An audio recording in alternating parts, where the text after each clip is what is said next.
বেলডাঙ্গায় খবর সংগ্রহ করতে গিয়ে আক্রান্ত জি24 ঘন্টা। বেধড়ক মার জি24 ঘন্টার প্রতিনিধিকে। বেলডাঙ্গায় গুরুতর জখম আমাদের প্রতিনিধি সোমা মাইতি। হাসপাতালে ভর্তি জি24 ঘন্টার প্রতিনিধি। পুলিশের কাছে কাতর আর্জি জানিয়েও সেই সময় কোনো লাভ হয়নি। ঘটনাস্থলে দাঁড়িয়ে দাঁড়িয়ে দেখেছে পুলিশ। খবর করতে গেলে মার খেতে হবে। জি24 ঘন্টার সাংবাদিককে মারধর। বেলডাঙ্গায় সকাল থেকে উত্তপ্ত পরিস্থিতি। তীব্র অশান্তির মধ্যেই খবর সংগ্রহ করতে যান আমাদের প্রতিনিধি সোমা মাইতি। আর সেখানে গিয়েই আক্রান্ত জি24 ঘন্টার প্রতিনিধি।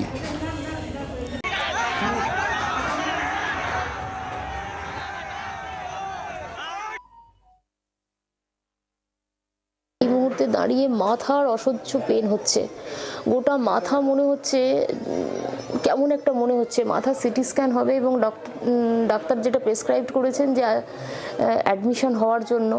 শুধু মাথার পেন হচ্ছে তা নয়, সারা বডিতে পেন হচ্ছে। মানে ওরা মাথাতে যেমন মেরেছে, আর হচ্ছে চুলের মুঠি ধরে চুলকে পাকিয়ে পাকিয়ে মেরেছে, মানে টান দিয়ে রেখেছে, মানে আমাকে যেতে দেবে না আর আমি ওখান থেকে যাব, মানে টান দিয়ে রেখেছিল।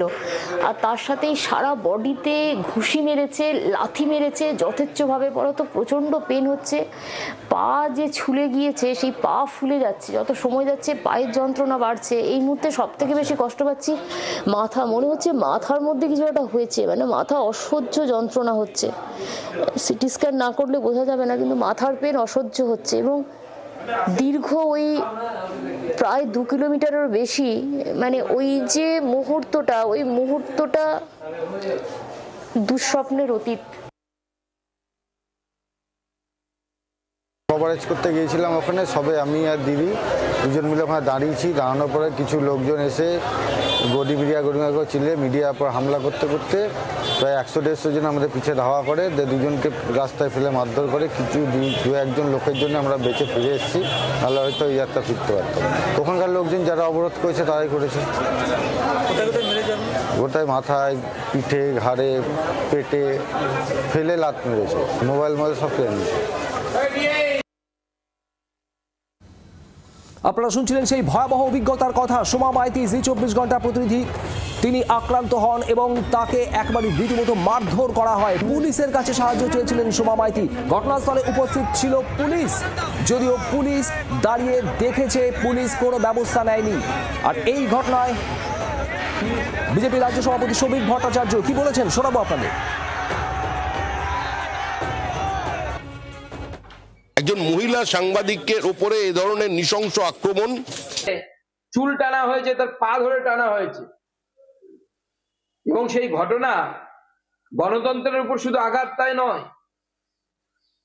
এই ঘটনা আমরা মাঝে মাঝে গল্প শুনি, ইংল্যান্ডে নাকি এই ধরনের গ্রুমিং গ্যাং আছে, আর এরকম খেলাও আছে সৌদি আরব এবং তার সংলগ্ন এলাকায়, যেখানে মহিলাদেরকে একদল পুরুষ ঘিরে ধরে এবং তারপরে তার উপর এই ধরনের শ্লীলতাহানিমূলক অত্যাচার হয়। সেই আরবের সংস্কৃতি, অর্ধশিক্ষিত অশিক্ষিতদের সংস্কৃতি, সেই সংস্কৃতিকে বাংলায় প্রবেশ করাচ্ছেন মাননীয় মুখ্যমন্ত্রী।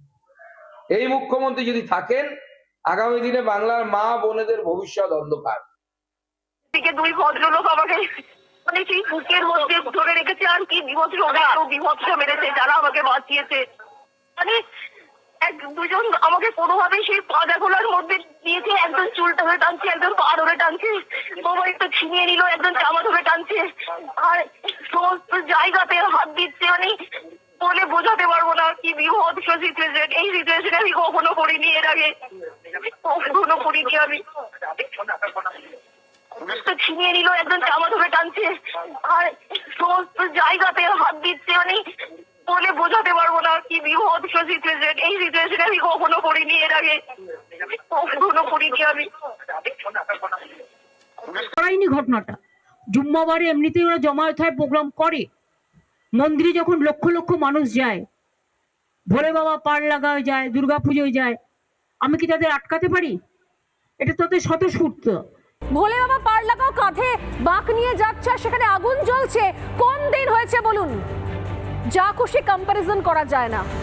যে কোনো ঘটনার সঙ্গে হিন্দুদেরকে ট্যাগ করে, হিন্দুদের উৎসবকে ট্যাগ করে সঙ্গে সঙ্গে তাকে কালিমালিপ্ত করার যে কৌশল, ওটা আর খাটবে না। এই স্টাইলটা আপনার চেঞ্জ করুন এবার। আরে ভাই, আমি তো বলছি, আমি তো এটাকে সাপোর্ট করছি না, কিন্তু মবের মধ্যে ঢুকতে বারণ করো। কারণ তুমি তো জানো এটা আমারও হাতে নেই, আমি তো করাইনি ঘটনাটা। জুম্মাবারে এমনিতেই ওরা জমায়েত হয়, প্রোগ্রাম করে। মন্দিরে যখন লক্ষ লক্ষ মানুষ যায়, ভোলে বাবা পার লাগায় যায়, দুর্গাপুজোয় যায়, আমি কি তাদের আটকাতে পারি? এটা তাদের স্বতঃস্ফূর্ত। কিন্তু স্বতঃস্ফূর্ততা থেকে দেখো ক্ষোভটা স্বাভাবিক, যেহেতু হাজার হাজার লোককে নোটিশ পাঠাচ্ছে, পরিযায়ী শ্রমিকদের উপর অত্যাচার হচ্ছে, যুক্ত হয়ে যাচ্ছে, বিজেপি দাঙ্গাগুলো লাগাচ্ছে এবং এর পেছনে গভর্নমেন্ট অফ ইন্ডিয়ার এজেন্সি আছে। আমি এটাকে নিন্দা করি, তীব্র নিন্দা করি, এবং আমি সংখ্যালঘু ভাই বোনেদের কাছেও আবেদন করব, যারা করছেন শান্তিপূর্ণভাবে আমাদের উপর ভরসা রাখুন, কোনো সাংবাদিকদেরও গায়ে কেউ হাত দেবেন না, সবার কাছে অনুরোধ থাকবে। মমতা বন্দ্যোপাধ্যায় বলছেন যে আমি কি কাউকে বারণ করতে পারি? শুনেছেন দর্শক, মহিলার নিজের গলায় তার নিজের ভয়ঙ্কর ঘটনার বিবরণ। কি ভাগ্যি উনি বেঁচে গেছেন, উনি আর ওনার সহকর্মী। কি হয়েছিল? ঝাড়খণ্ডে এক মুসলমান পরিযায়ী শ্রমিক হয় আত্মহত্যা করেছেন, নয়তো খুন হয়েছে। কোনো সরকারি কিছু কনফার্মেশন আসেনি, আসার কথাও না। উনি নিজের ঘর থেকে ঝুলতে পাওয়া গেছে মৃত অবস্থায়। তো পুলিশ তদন্ত হবে, তারপরে তো জানা যাবে, ম্যাজিক তো না। ব্যাস হাওয়া গরম করছে অনেকে, বাঙালি এই হচ্ছে ওই হচ্ছে বলে মিথ্যে কথা। আসল কারণ কি বিশাল মব ভিড় জমা হয়ে গেল বেলডাঙ্গা মুর্শিদাবাদে। ভাঙচুর অ্যাজ ইউজুয়াল, যা হয়। নিজের বাপের সম্পত্তি ভাবে এরা, যা ইচ্ছা করতে পারবে, আগুন দেওয়া, ভাঙচুর, মারধর। তো জি24 ঘন্টা মানে তৃণমূলপন্থী বিজেপি বিরোধী কাগজ মিডিয়া গেছিল খবর করতে। ওরা বুঝতে পারেনি বোধহয়, ধরে মারধর মহিলাকে। এবং তারপর শুনলেন কি হলো, কেউ চুলের মুঠি, কেউ পিঠে, বুকে, পেটে, পায়ে মারধর করছে। আর এক ভদ্র মহিলার পক্ষে যতদূর বলা সম্ভব উনি বলেছেন, ওনার শরীরের বিভিন্ন অংশে হাত দিচ্ছে। মানে কি? মলেস্টেশন, ভয়ঙ্কর শ্লীলতাহানি। ভাবুন, এত লোকের সামনে একটা ক্রাউড ঘিরে ধরে। ওনার ভাগ্য ভালো পুলিশ ছিল, হ্যাঁ পুলিশ কিছু করেনি, ঠুটো জগন্নাথ নপুংসকের মতো দাঁড়িয়েছিল। কিন্তু যেহেতু উর্দি পড়া ছিল বা কেউ লুকিয়ে কোথাও থেকে মোবাইল করছে নাকি, তাই ধর্ষণটা হয়নি। যদি ক্যামেরা না থাকতো তাহলে এই মহিলাকে ধর্ষণ করে একে মেরে ফেলতো। ঠিক বাংলাদেশে যা হয় তাই। কোথায় ঝাড়খণ্ডে কারা, কোন দুষ্কৃতীরা কি করেছে বা সুইসাইড হয়েছে, তার জন্য একজন বাঙালি হিন্দু সাংবাদিক, মহিলা সাংবাদিককে প্রায় মেরে ফেললো। আর উনি বাঁচবেন নাকি বলা যায় না, কেন হেড ইনজিউরি হয়েছে, মাথায় অসহ্য ব্যথা। আপনারা শুনলেন, সিটি স্ক্যান হবে, জানা যাবে। আর হেড ইনজুরি হলে 48 বা 72 ঘন্টার আগে কিছু বলা যায় না। আর যে চিত্র সাংবাদিক ছিলেন, মানে ফটোগ্রাফার বা ভিডিওগ্রাফার যিনি ছিলেন, তাকে মেরে মাথায় পুরো ব্যান্ডেজ। মানে প্রাণে বেঁচে গেছে, মহাভাগ্য। আর তারপরে আপনারা মুখ্যমন্ত্রী মমতা ব্যানার্জির সাফাই শুনলেন। আর উনি পুলিশ মন্ত্রী, আর পুলিশ যারা ঠুঁটো জগন্নাথ নপুংসকের মতো দাঁড়িয়ে হিন্দু মহিলার ওপর এই নির্মম অত্যাচার ধর্ষণের প্রচেষ্টা দেখছিল, তাদের কি কথা ছিল? ফোর্স নেই, অর্ডার নেই, হেন নেই, তেন নেই। মানে যখন হিন্দুরা গীতার মঞ্চে চিকেন প্যাটিস বিক্রি করার জন্য একজনকে ধাক্কাধুক্কি করে তাড়িয়ে দেয়, জিনিসপত্র ফেলে দেয়, পরের দিন গ্রেফতার হয়ে যায়। মঞ্চ থেকে মুখ্যমন্ত্রী বলেন, তিরস্কার করেন।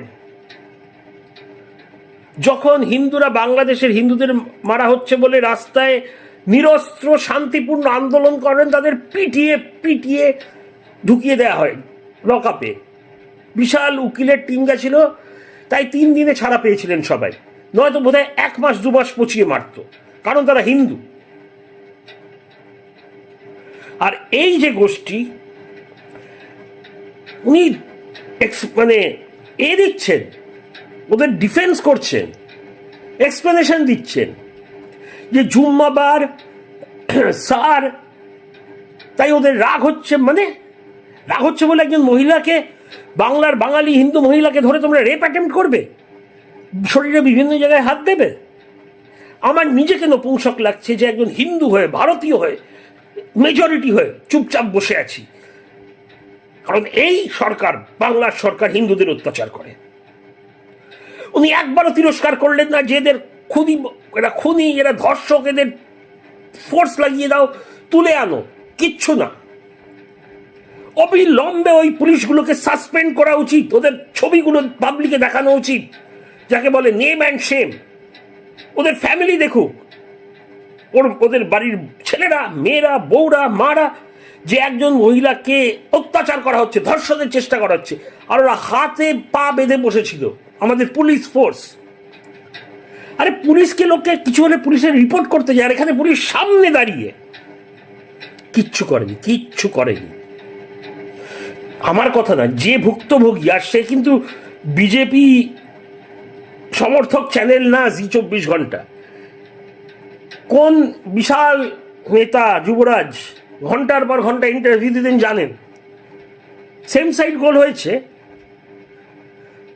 আর এগুলো ইরানে হয়, বাংলাদেশে হয়, ইরাকে হয়, সুদানে হয়। একজন অসহায় মহিলাকে পুরো ঘিরে ধরে মব, মুসলিম মব, তারপরে তেহরুস নাকি সব বলে। তো ওই টাইপের জিনিস হলো। আমি বারবার বলছি, এটা বাংলাদেশ, পশ্চিম বাংলাদেশ হয়ে যাচ্ছে। যত হিন্দু জনসংখ্যা কমছে, ওর ওনাদের জনসংখ্যা বাড়ছে, আর প্রশাসন কিছু বলছে না, অজুহাত দিচ্ছে ওদের হয়ে ডিফেন্স নামাচ্ছেন। খোদ মুখ্যমন্ত্রী বলছেন আমি কি বলেছি, না আপনি বলেননি, কিন্তু আপনার বলা উচিত জেনেই যে আপনার আন্ডারে পুরো পুলিশ ফোর্স নামিয়ে ডান্ডা পেটা করা উচিত। এরা প্রত্যেকে ক্রিমিনাল, প্রত্যেকে অ্যাটেম্পট টু মার্ডার কেস দেওয়া উচিত। হিন্দুদের এত সহজ সস্তা ভাবেন? আর টিএমসির অরূপ চক্রবর্তী নির্লজ্জ, উনি বলছেন এরা আনআইডেন্টিফাইড। আরে বাবার সামনে পুলিশ দাঁড়িয়েছিল, ধরতে পারতো। আবার বলছে হুমায়ুন কবির বিজেপির ইন্ধন। আরে লোকগুলোকে ধরে নিয়ে যাও, আইডেন্টি বের করো, যদি ওরা বিজেপির লোক হয় প্রমাণ দিন। আপনাদের আগে তো সাংবাদিক, পুলিশ প্রশাসন সব, ওদের নারী নক্ষত্র তো আপনারা তখনই বের করতে পারতেন, দাঁড়িয়ে করতে দিয়েছেন। মানে হিন্দুরা মরে যাবে, কিন্তু যতক্ষণ না ওপর থেকে অর্ডার আসছে, যদি একটি বিশেষ ধর্মের লোকজন যা ইচ্ছা করে আপনারা কিছু করবেন না। আরে আমার নিজের একটা 14.5 বছরের মেয়ে আছে, বোন আছে, বউ আছে, আপনাদেরও থাকবে। তারা হয় সাংবাদিক, নয় কোনো না কোনো কাজে এরকম গেল, আর একটা এরকম মবের সামনে পড়ে গেল মুসলিম অধ্যুষিত এলাকায়, আর পুলিশ তো সামনে থাকে না, আর থেকেও লাভ নেই। কি হতে পারে দেখুন, পুরো প্রশাসন ভেঙে পড়েছে, শাসন অবস্থা ভেঙে পড়েছে, তোষণের রাজ চলছে। বদলে দিন সরকার। আমি বলছি না বিজেপিকে দিন, আমি বিজেপিকে ভোট দেবো, কিন্তু আপনাদের যাদের হোক দিন, তৃণমূলকে দেবেন না, বদলে দিন। নয়তো হিন্দুদের পক্ষে এখানে সার্ভাইভাল খুব মুশকিল হয়ে যাবে।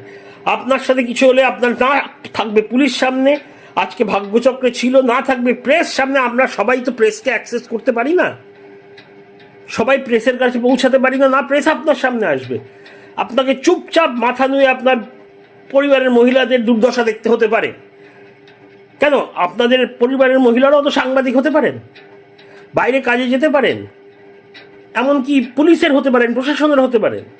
তারা কেউ নিরাপদ আজ, যখন এরকম তোষণ রাজ চলছে, যখন বলা হচ্ছে জুম্মার দিন ওরা একটু খেপে গেছিল, ওদের রেগে যাওয়ার কারণ আছে স্যার, মানে স্যারে ধরে নিলাম স্যারে বিজেপি সব বাজে কাজ করছে পুরো, মানে ধরে নিলাম অমিত শাহজি করছেন, ইলেকশন কমিশনার করছে, ধরে নিলাম সব সত্যি, তাই বলে বাংলার বাঙালি হিন্দু মেয়েকে তোমরা অত্যাচার করবে? এই লাইসেন্স কে দিল? এত দুঃসাহস আসে কোথা থেকে? এটা যদি ভারতের আর কোনো রাজ্য হতো আগুন জ্বলতো। এটা কি করে মেনে নেওয়া যেতে পারে? বদলে দিন এই সরকার, রাখবেন না, এই সরকার রাখবেন না। দেখুন, আর আমার কথায় তো বিশ্বাস করতে হবে, আমি তো ক্লিপস দিলাম, আপনারা যে কোনো চ্যানেল দেখুন, এবিপি আনন্দ দেখুন, রিপাবলিক দেখুন, ওই ভদ্রমহিলার নিজের কথা শুনুন। মানে কি বলবো, এত খারাপ লাগছে, এত রাগ হচ্ছে। এরা যা ইচ্ছা করবে, আমাদের বোনেদের, আমাদের বউ, মা, মেয়ে, এদের গায়ে হাত দিতে পারে? এত সস্তা, এত সহজ! ছি, ধিক্কারটা নিজেকেও জানাচ্ছি যে কিছু করতে পারছি না। এনিওয়েজ, জানাবেন মতামত। জয় হিন্দ, ভালো থাকবেন সবাই। চললাম, বাই বাই।